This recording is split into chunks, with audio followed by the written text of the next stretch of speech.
Namo tassa bhagavato arahato samma sambuddhassa. Namo tassa bhagavato arahato samma sambuddhassa. Namo tassa bhagavato arahato samma sambuddhassa. Buddhang Dhammang Sanghang Namasami.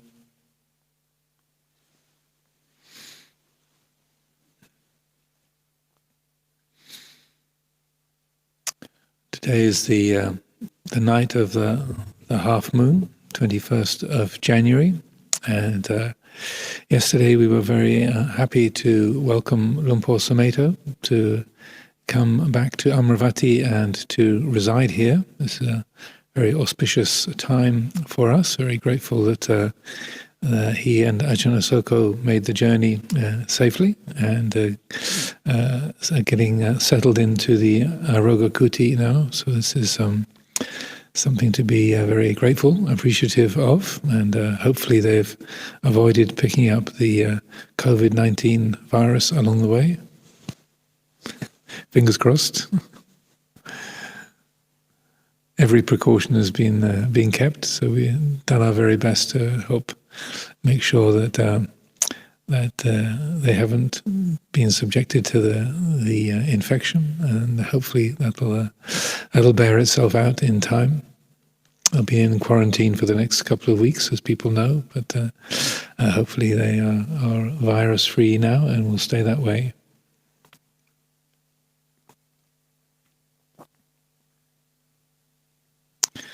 One of the effects of Lumpur coming back to live here is that my usual sitting place in the temple has changed a bit, and consulted with Ajahn Amaro and others yesterday, considering Lumpur's return and how to arrange things appropriately.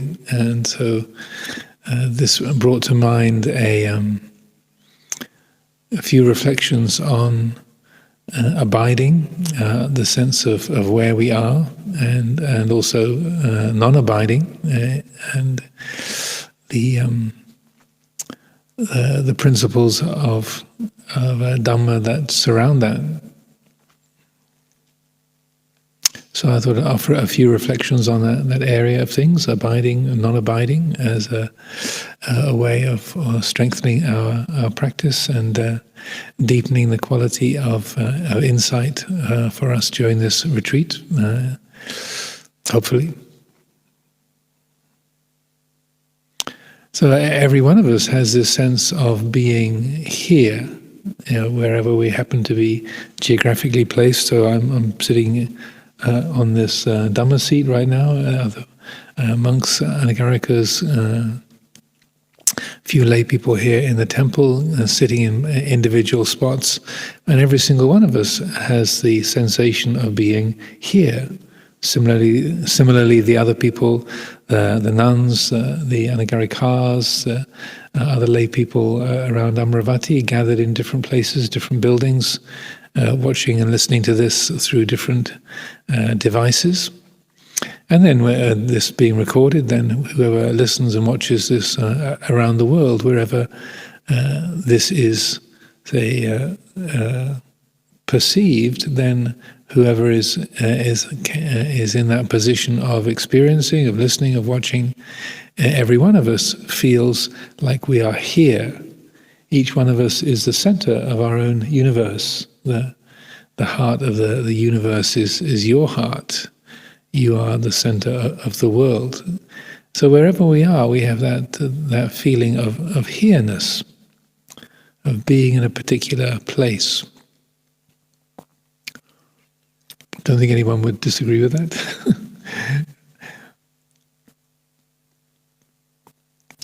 And that's an ongoing experience that we've all had throughout our lifetimes, wherever we were geographically, whatever country it might have been, whatever situation, we always have that sensation, that perception of being here. So I find it's a useful thing to explore, that experience of here-ness, that sense of location, being in a particular place, and then that place being where the universe, where life and reality is experienced from.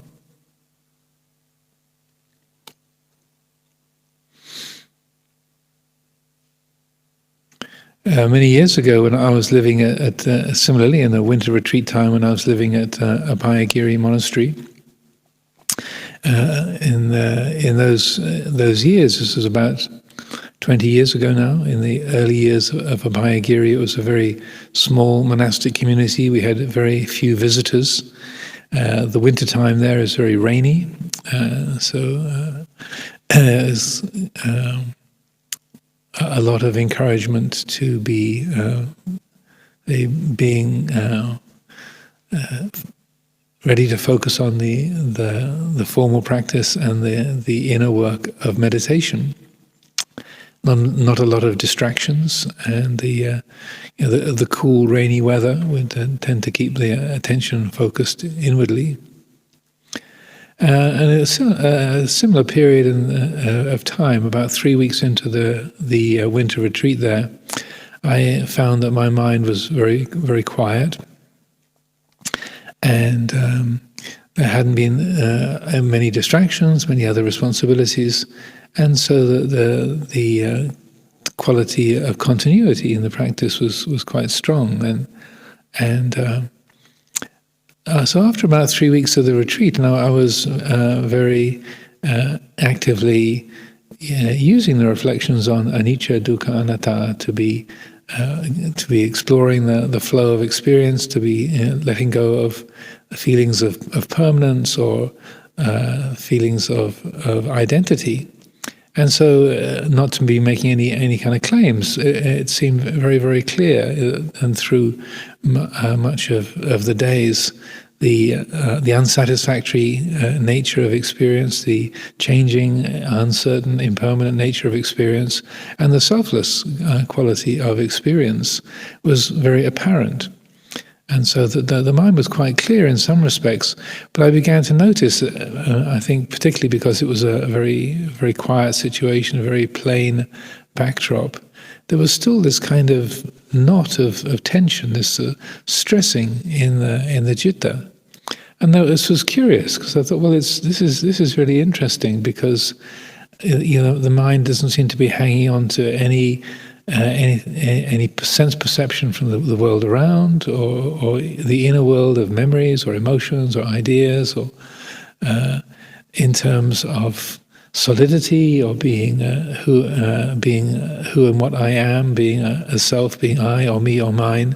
That those say perceptions of identity seem to be quite void, quite transparent, empty. But there was still this kind of tensing in the system. And I thought, this is curious. Well, what's going on here? Where's this coming from? And as I could feel this as a repeated experience for several days in a row, I was curious about this, exploring. Where's this coming from? What is this? What's this about? And then after a few days of looking at this feeling very closely, it suddenly dawned, even though everything is anicca, dukkha, anatta, everything, the world of experience, the world of the flow of perceptions, it's all happening here. There's this way that the mind is sort of making it a place for this to be occurring, for this to be known. There's this quality of here-ness, and that was really the first time that I'd noticed that, and that it was quite an eye-opener, quite revealing, and helpful to notice that. And it never occurred to me as an issue. We tend to think of here and now being a kind of that's an automatic good. If things are being experienced here and now, then that means they're being seen without any kind of distortion, any bias or any delusion. But in that moment, or in that period, it became clear. Oh no, this, the way the mind is holding on to this sense of location or here-ness, that there's some grasping going on there. So I've been using the practice of inner inquiry, using questions as a way of helping to free the mind from attachments to permanence or to the sense of I and me and mine. So I would say I'd use questions like, is this changing, or does this feeling satisfy? Can this be permanently pleasing? Is this me or mine? Does this moment have an owner? Is this mind state something that belongs to a me? And if it belongs, what's the me that is doing the owning? These kind of questions that in some of the readings we've been taught from Luang Por Sumedho's teachings have been referring to those, and many people will be familiar with this kind of practice, using questions like "Who am I?" or "What am I?" What is aware of this moment? These kind of patterns or methods, approaches of investigation and inquiry. And then at this time, then I began to use that kind of inquiry to look at this feeling of location, of abiding, and looking at that feeling of here-ness. So I would use questions like, where is here?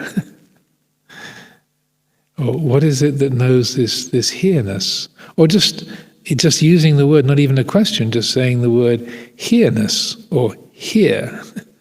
And being fully conscious, or as conscious and aware as possible of that, the way that the mind was say causing an abiding, was taking hold of the experience, and in a way grasping that sense of locatedness or a sense of here-ness, and was in a way attaching to three-dimensional space, attaching to that aspect of the world of form.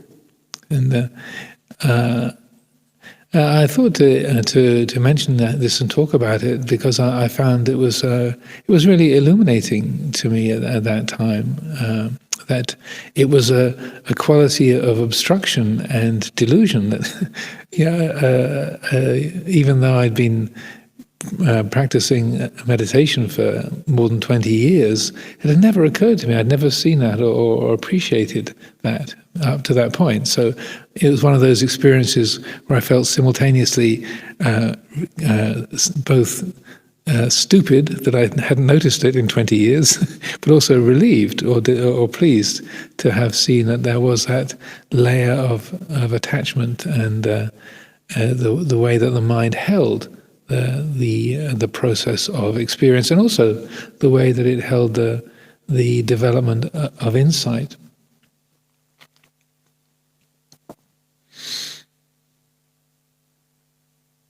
When we reflect upon it, if you look at it in terms of the way that the world works, or the reality of Dhamma and nature, then the world of three-dimensional space, here and there, physical location or place, that only really relates to rupa khanda, to the world of material form, and essentially, technically, and I would say in actuality, place and location doesn't really relate to the world of mind at all. The world of the namakhandas, feeling, perception, mental formations, consciousness, they, in essence, they don't have a connection to three-dimensional space, to the material world. This might sound a bit of a pointless abstraction, but I feel it's something that's helpful to explore and to bear in mind, to look at, because that kind of stressing or that sense of attachment to a place or an abiding, it's built around that the mind not seeing that place is just a physical thing, but it's in a way forming attachments and attitudes that are taking hold and identifying with this physical location, this particular spot, and attaching to that. And if that's not seen, if that's not appreciated, then that quality of attachment is going to carry on. If it's not seen, if it's not understood and not let go of, then that's going to continue to be an obstruction, a distortion, a bias in the citta, in the mind. So I, for myself, I found that a very, very helpful reflection, just to bring that to mind, that it's only the body, the rupa khanda, that has any connection with three-dimensional space, that the mind doesn't really have any limitation in terms of space. It doesn't have any place where it is. Just taking that as an idea and sort of taking it to heart, considering that and exploring that helps to give a bit of perspective on it. When we develop the quality of insight, developing vipassana meditation, we're clarifying that quality of awareness, of vicca, of the natural quality of the heart, which knows and which is awake, what we call the puru, the one who knows, or the tatru, the element of knowing. That's the very heart of vipassana meditation, is establishing and clarifying that quality of knowing. And so when you bring that into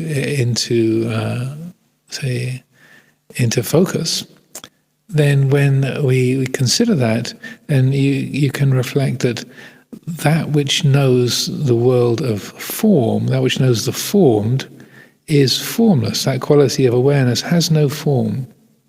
It isn't anywhere. Location doesn't apply. It's formless. It has no body. It's present. It's awake. It knows.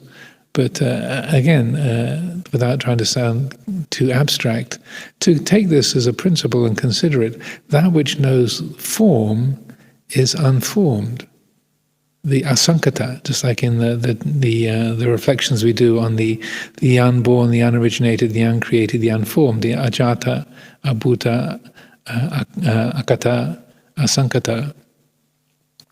In that verse from the Udana, that when we were having pujas, we would chant quite regularly, but it's helpful to reflect upon ajatang, abhutang, akatang, asankatang, the unborn, the unoriginated, the uncreated, the unformed. So taking this as a way to reflect and to help loosen that attachment to the sense of being somewhere, me being somewhere, and identified with this physical location and attached to this sense of here-ness, and to reflect that which knows form is unformed, that which knows birth is unborn, that which knows the originated is unoriginated, that which knows the created is uncreated.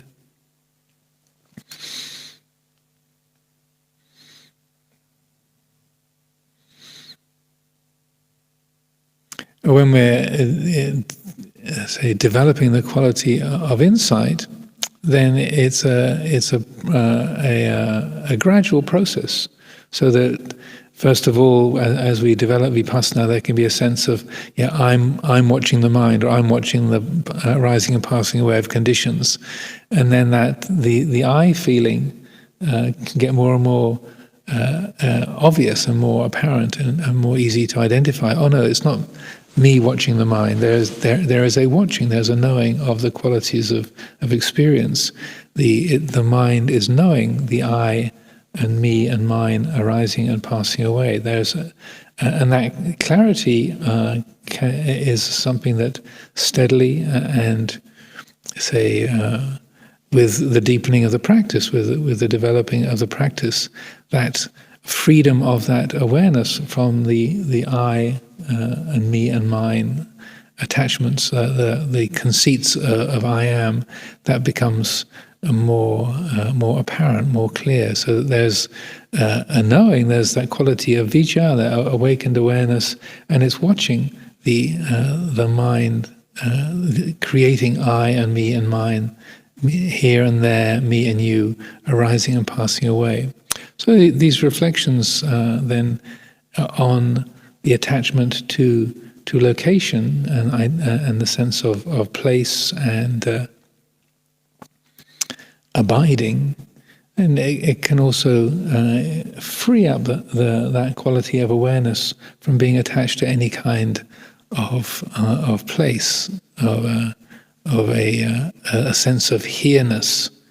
And as Ajahn Amaro described the insight that arose in his mind, that was sort of prior to his enlightenment. I think it was at Doi Dhammachedi, just shortly after the funeral of Venerable Ajahn Mun.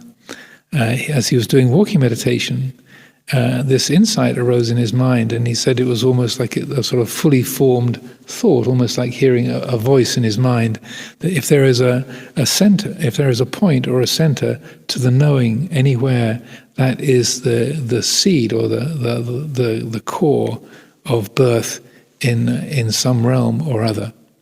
If there is a center to the quality of knowing, if there's a point or a center to that quality of knowing, that is the essence of birth in some level of being.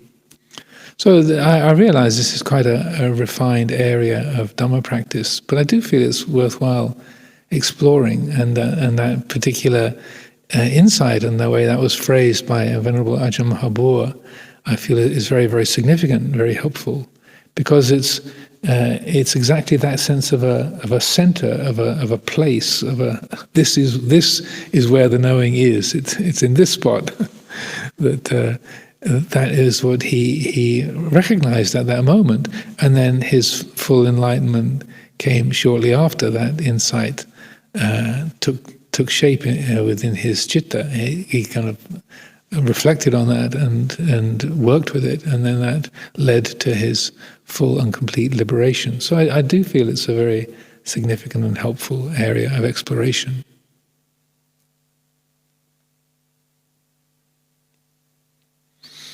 So another way of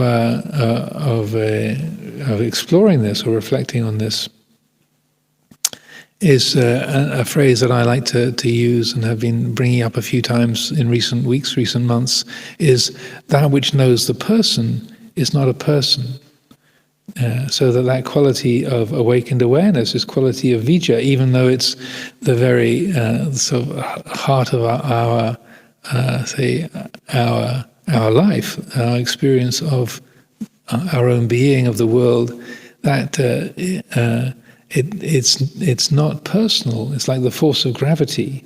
It's not male or female. It's not old or young. It doesn't have a shape, and again, it doesn't have a place where it is. But it knows all the personal qualities. It knows the sense of me sitting here with this body, with this voice, saying these words, seeing the people gathered here in the temple. That it sees these personal qualities. It knows these personal qualities, the sensations of the body, the sound of the voice, the sensation of the mouth forming words. That those personal qualities are known, but that which knows those personal qualities isn't a person. It's not a being. It doesn't belong to it isn't a self. It doesn't belong to a self. It's a natural quality that is, say, awake and aware, and any attempt to define what that is in terms of the five khandhas is always going to fall short.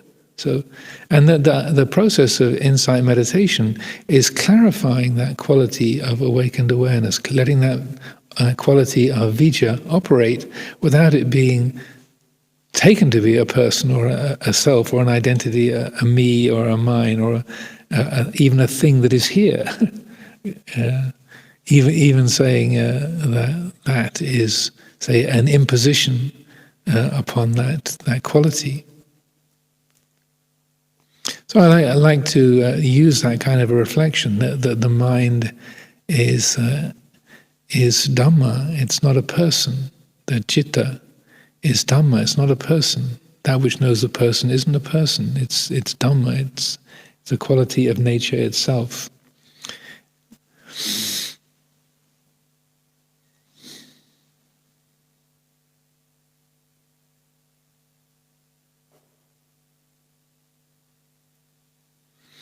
The other teaching that I like to quote very often, also would emphasize in this respect, is where the Buddha says how the Tathagata cannot be defined in terms of the five khandhas, and that in this he's talking about his own nature, but I feel that's, as I said many times, I feel when he talks about the Tathagata, he's talking about the awake, aware mind.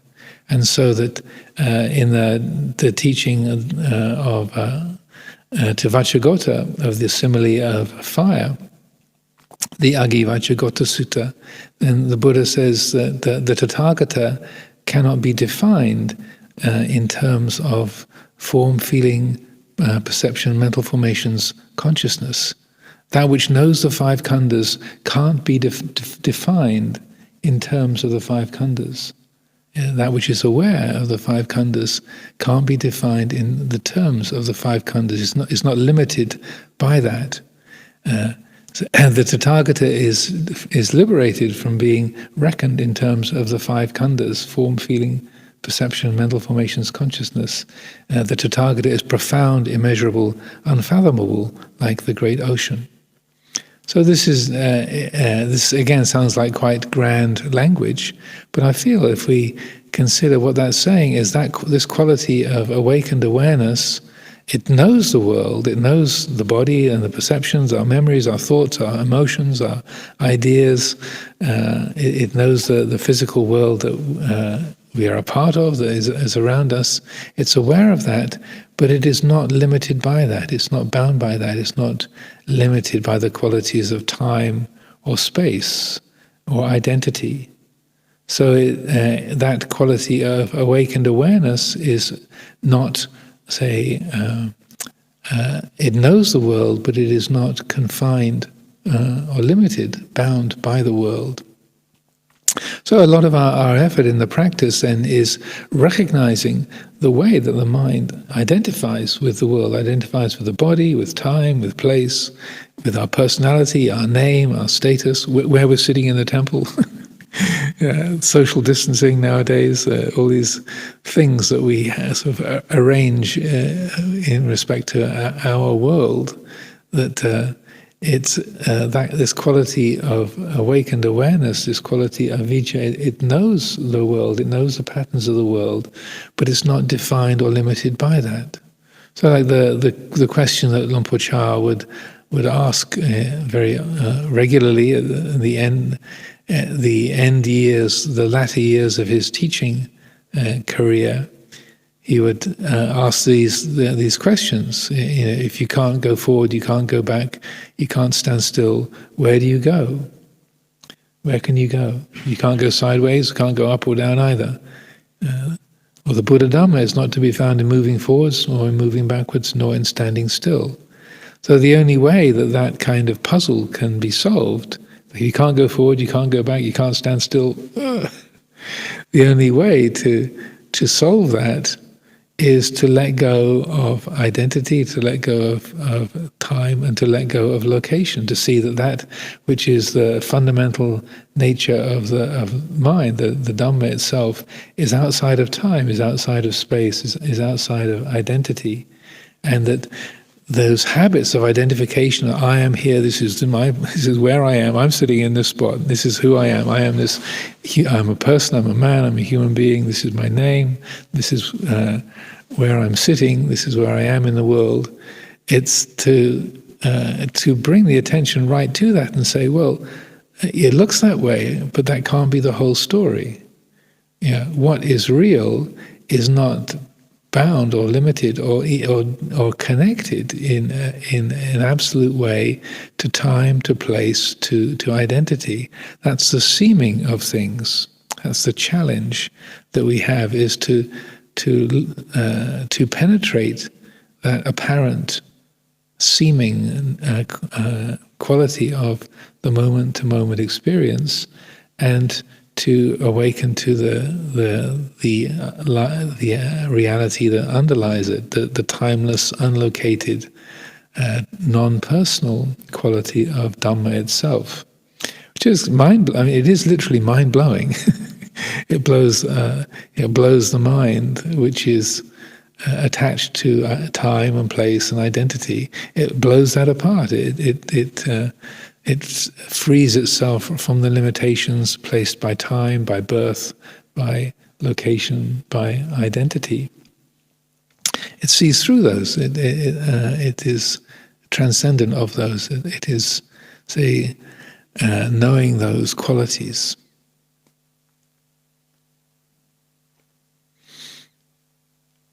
But then even though these are quite, say, subtle or refined principles, they are extremely practical, and it's very, very directly connected to ending dukkha. I would say that this isn't just to be talking about subtle or abstruse areas of Dhamma just for the sake of it, but this is all to do with ending dukkha, to realize that quality of dukkha nirodha. That's the point of looking at these teachings. The point of me talking about them and sharing them and reflecting on them is for the purpose of enabling the hearts of everybody gathered here, everyone listening in, watching, to come to that realization of dukkha nirodha. So another of the teachings about location and going places that is very significant in this regard is the dialogue between the Buddha and the Deva Rohitassa. Probably most of you are familiar with this particular encounter where this Devata Rohitassa came to the Buddha and said, before I became a Deva, I was a yogi when I was a human being, and I lived as a yogi, and I had great powers as a yogi, and I'd made this resolution that I would walk, and I'd keep walking until I reached the end of the world. But even though I walked for years and years, and I could even walk through the sky, he was a skywalker, literally. Not a Luke Skywalker. This is a Rohitassa, the Skywalker. I'm not sure what his name was as a yogi, but anyway, he said, I walked and walked, but no matter how long I walked, I couldn't reach the end of the world, and I died on the journey, and then was reborn as a Deva. And so then he comes to the Buddha and said, so even though I tried to walk to the end of the world, I couldn't achieve my goal. I couldn't get there. And then the Buddha said, well, Rohitassa, it's impossible to reach the end of the world by walking, but I tell you that unless you reach the end of the world, you won't reach the end of suffering. And then there's this very wonderful dialogue that, as the Buddha explains what he means by that, because it's a bit of a puzzle. You can't get to the end of the world by walking. You can't do it in terms of geography, but unless you get to the end of the world, you won't reach the end of. You won't get to the end of suffering. And so I feel it's a very helpful reflection on the sense world, and also the identification with three-dimensional space, with locatedness, with our sense of place. So then he goes on to explain, it's in this fathom long body, this 6 foot long, 2 meter ish, not quite 2 meter ish body, this fathom long body with its thoughts and perceptions. There is the world, the origin of the world, the cessation of the world, and the way leading to the cessation of the world. And in that, as people will recognize, that he's directly relating the world, loka, with dukkha, with suffering. It's a direct parallel to the Four Noble Truths. And he, in this teaching, it's a somewhat unique teaching. It's not the only place where he uses this language in the suttas, but it's rare that he does. But he is equating the loka, the world, with dukkha in this respect, and insofar as the mind makes the world into a real thing, it reifies, it makes it solid and takes it to be true and solid and real. That makes the world equivalent to dukkha, to being unsatisfactory.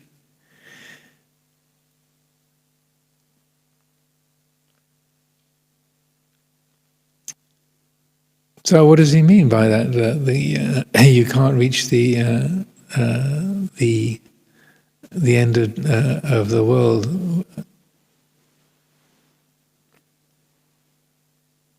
by walking, but you can reach the end of the world in a different way.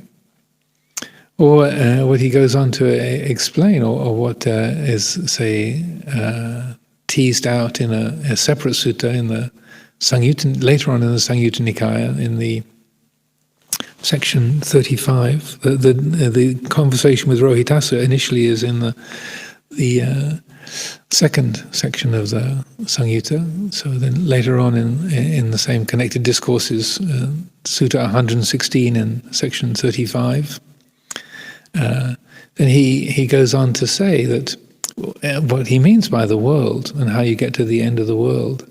So he said that whereby one is a perceiver of the world and a conceiver of the world, lokasanyi and lokamani, that is what is called the world in this Dhamma and discipline. And what is it whereby one is a perceiver of the world and a conceiver of the world? The eye, the ear, the nose, the tongue, the body, the mind. So reaching the end of the world is seeing the limitations of the sensory experience, realizing that the seen, the heard, the smelt, the tasted, the touched, the cognized, these are empty of substance. These have no fundamental core, no essence. That they are mental events with no fundamental, absolute substantiality. So the end of the world, I would say, how the end of the world is reached is in this very quality of awakened awareness. This is where the world ends, is right here, right now. That in you which is hearing the sound of these words, or is seeing the shape of the temple or the back of your eyelids, or whichever room you happen to be in, or watching the screen with me talking, or feeling the weight of your body, the sensation of the cloth on your skin, the temperature of the room, the various patterns of mood and feeling coming and going.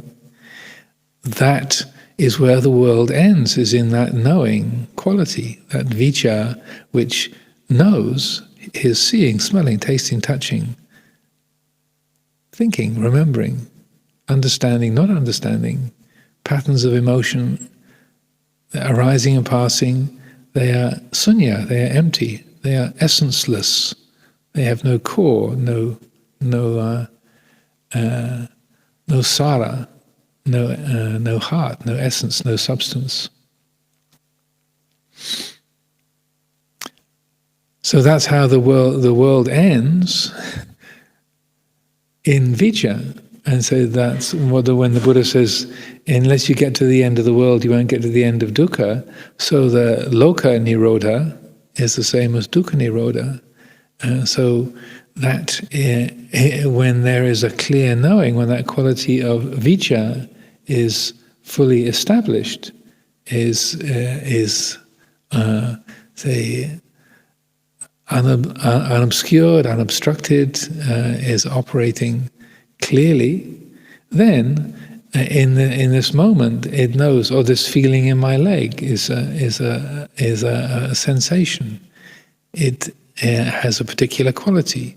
The sound of my voice, the content of the words, they have a particular quality. These are all mental events, patterns of perception, consciousness that arise, pass away. They are intrinsically empty. They have no substance, no core.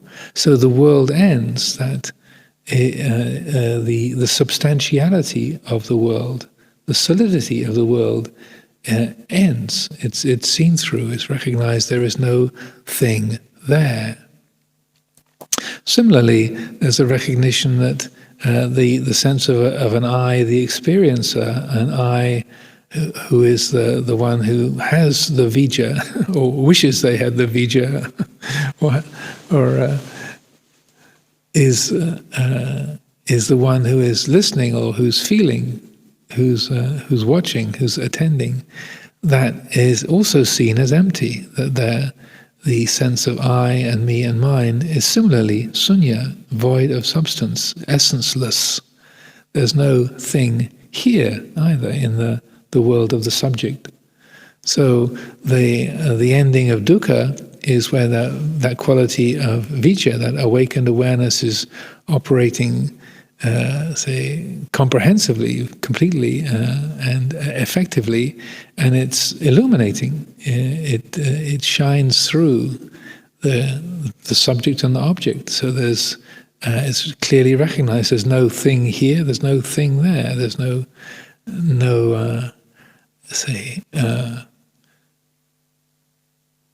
permanent and substantial separate subject or object. So it's you can call it a subjectless, objectless awareness. Again, not to be too technical, but this is about the ending of dukkha.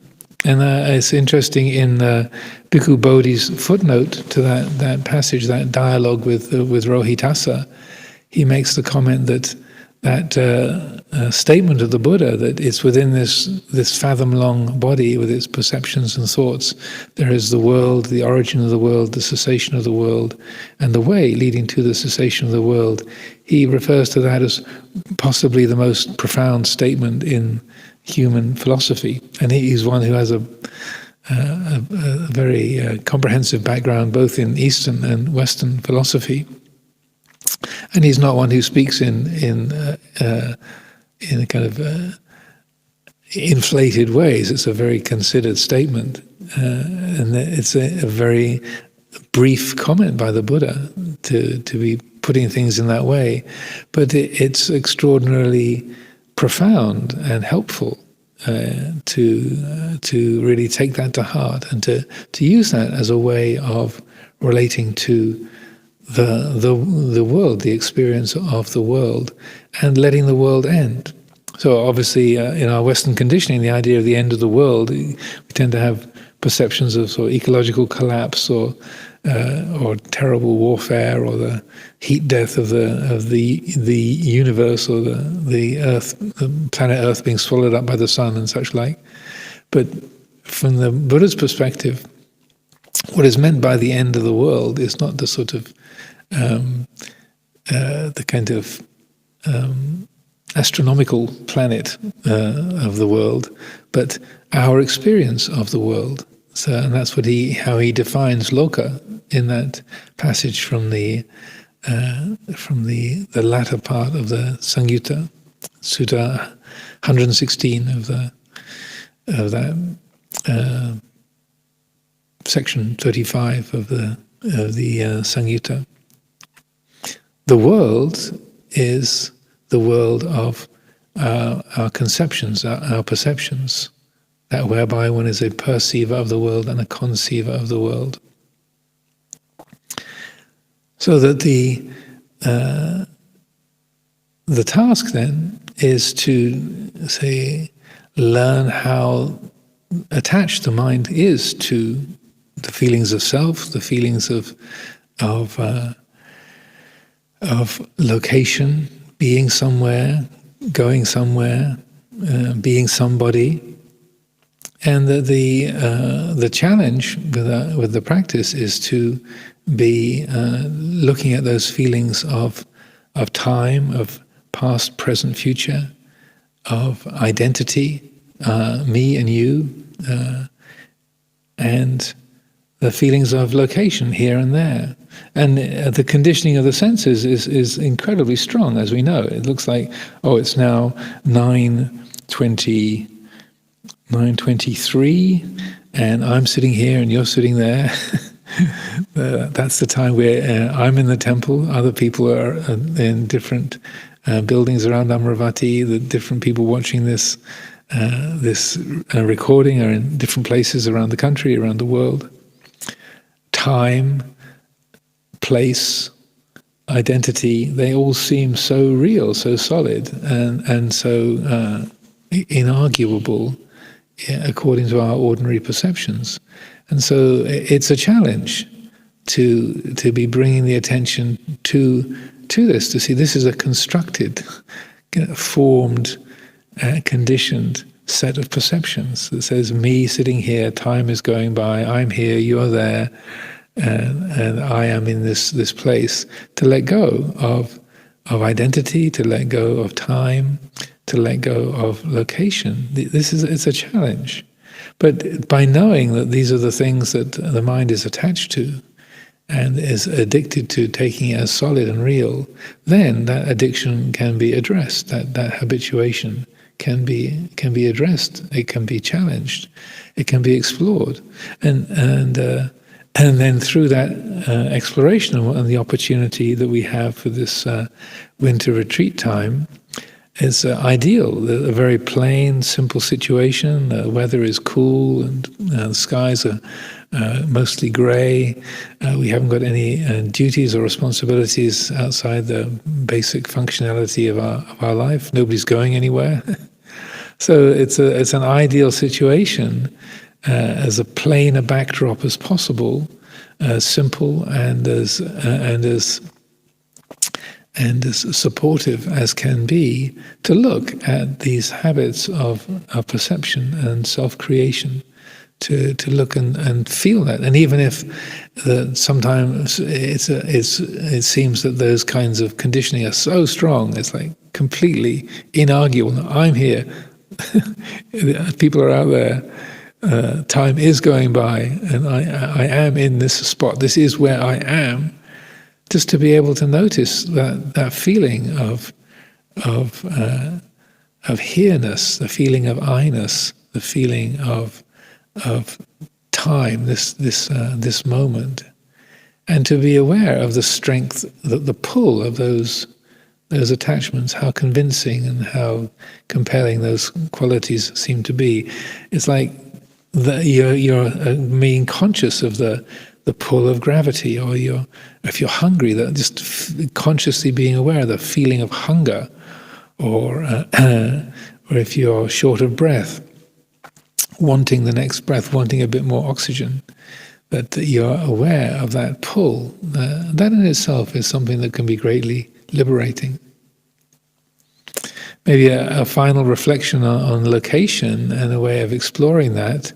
Again, using Lumpur Cha's approach to looking at and exploring this, this quality, and to challenge it, is because all of us are doing a certain amount of walking during the course of the day, just walking from our room or our kuti to the temple, to the sala, to walking back again, up and down the walking path, or around the field, or walking along. Can we walk without going anywhere? The mind which knows movement isn't moving. It's always exactly here. It's present. So no matter, even if the body is walking quickly and you're kind of covering ground at relatively high speed, it's still the mind which knows that perceptions of walking and moving isn't going anywhere. Location doesn't really apply. The mind that knows movement isn't moving. Space doesn't apply to that mind. You might feel like, oh, I'm walking along, I'm going somewhere, but use that as a reflection to bring to mind. Is there anybody going anywhere, or is this just the experience of perceptions changing, conditions of mind that are changing? Can we, again using Luang Cha's approach, can we learn to walk just one step at a time? To be walking without going anywhere. So that it doesn't mean that you have to walk in slow motion or any kind of clumsy or sort of super deliberate way, but can we walk one step at a time? So the body is walking, is moving, but that sense of non-locality, of unlocatedness, of no center to the knowing, can that be established even as the eyes are open and the body is moving, and there is a need to balance the body as it moves? Can there be that quality of unlocated awareness?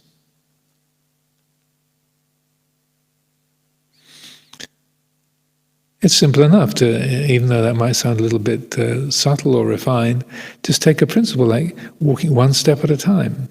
Again, doesn't mean like taking one step, freezing, and then taking another step, but just as the body moves in a fluid way, you're just with each step. The heart, the mind is attuned to each step, and that right there is a way in which there can be a developing of that quality of unlocated, selfless awareness. There's no time, there's no identity, there's no place. The mind is awake. Even as we're sitting here, and as the sensations of the body come and go, the sound of these words come and go, can there be the mind established, the openness of attitude, the openness of heart that is aware of the flow of perceptions, but is not tied to them? It's the space in which those perceptions are taking shape and dissolving. So this is being the place where the world ends, being that awake, aware quality, being Dhamma.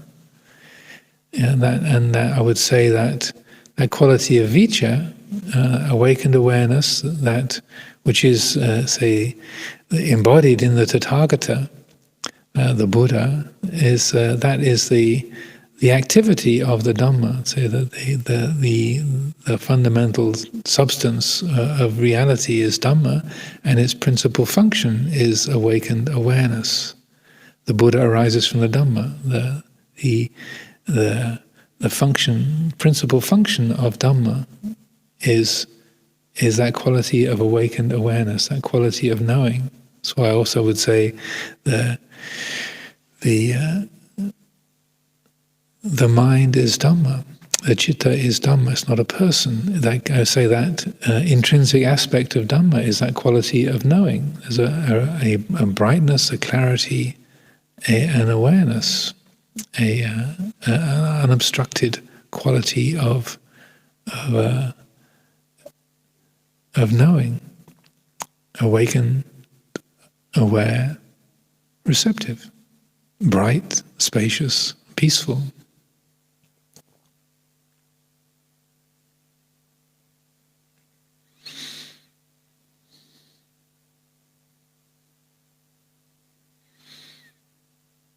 When there's avijja, that always leads to dukkha. So, like when the mind is not seeing clearly, then the result of that is dukkha, is discord. Even if it's subtle, even if it's something that's not sort of gross or painful, but that stressing, that tensing in the heart, as long as there is dukkha, as long as there is avijja, not seeing clearly, then the result will be dukkha. If there's vicca, then the result of that is dukkha nirodha. That's how, say, the ending of the world, the loka nirodha, is say twinned with dukkha nirodha. So when there is awakened awareness, when the heart is awake, is aware, that's where the world ends. That's where the dukkha ends. It's this very quality of vijja, which is the embodiment of Dhamma. This is, say, the fabric of this very life, this very heart of ours, is this quality of awakened awareness that can be drawn upon, can be applied every moment. And this is the challenge that we have with the practice: is remembering to be awake, to be aware, to be that quality, to be Dhamma, to embody Dhamma, to be awake, to be aware. And then in that embodiment of Dhamma, being awake, being aware, being that quality of vijja, there is the ending of dukkha. There is a quality of accord. The heart is in tune with the reality of its own nature and the reality of all things. It's say a natural attunement of the heart to the fabric of its own nature, which is Dhamma itself. So we have this opportunity, this extraordinary situation, these great blessings that we have here at Amaravati, which is here because of Luang Por Sumedho's initiative of more than 35 years ago. And so also I feel very, very grateful, very glad that we're able to host him here. Back in the sort of the worldly here-ness once again. Physically, he's on the site and residing here now. So I feel very appreciative and glad that we're able to provide this as a worldly abiding for him, and so greatly appreciative of the many teachings and the standard of practice that he has embodied and passed on to us, so that having received so much in the way of teachings and inspiration and example from him, the opportunity that we have now, I would say, comes a lot as an inheritance from all the work that he did in establishing this place and teaching so abundantly for so many years. So I just will finish with expressing my great appreciation that we have had these opportunities to hear the teachings, to practice the teachings, and may we all put our hearts into embodying the reality of them.